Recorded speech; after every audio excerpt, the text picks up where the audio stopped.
Gaza, Reuters, Israeli aircraft struck militant targets in the Gaza Strip and Palestinians launched dozens of mortar bombs and rockets from the enclave into Israel on Saturday, the Israeli military said.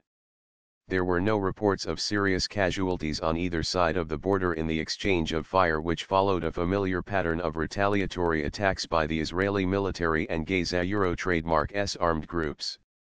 Gaza militants often vacate potential target sites during flare ups, and Israelis who live in villages and towns near the border have reinforced rooms in their homes and rocket sirens that alert of an incoming attack.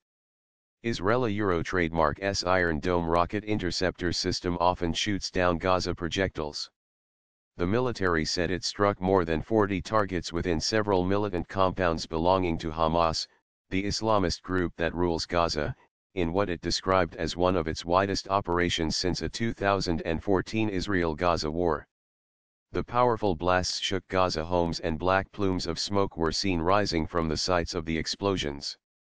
Gaza militants fired more than 50 mortar bombs and rockets toward Israel, the military said, setting off sirens and sending Israelis fleeing to their shelters.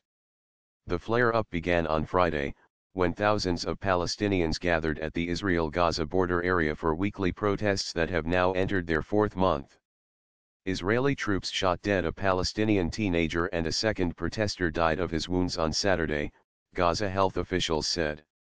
The Israeli military said Friday Trademark's protesters were throwing burning tires, stones, explosive devices, and fire bombs at its soldiers, and that one of its officers was wounded by a Palestinian grenade hurled across the border fence. Hours later, the military launched a series of airstrikes in Gaza. Palestinian militants then began firing projectiles into Israel, drawing further strikes by the Israeli Air Force, to which the armed groups responded to by launching more rockets. Israel says Hamas has been orchestrating the weekly protests to distract from governance problems and provide cover for militants' Trademark cross-border attacks.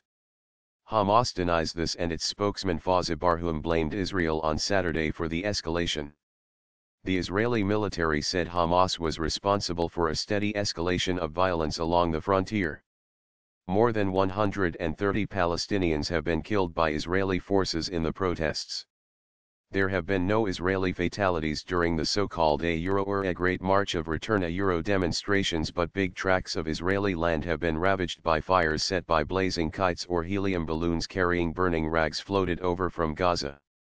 Home to 2 million Palestinians, Gaza has suffered deep poverty with vital infrastructure collapsing under a 12-year blockade by Israel, which says its aim is to curb security threats by Hamas. Egypt keeps tight restrictions on its border crossing with Gaza.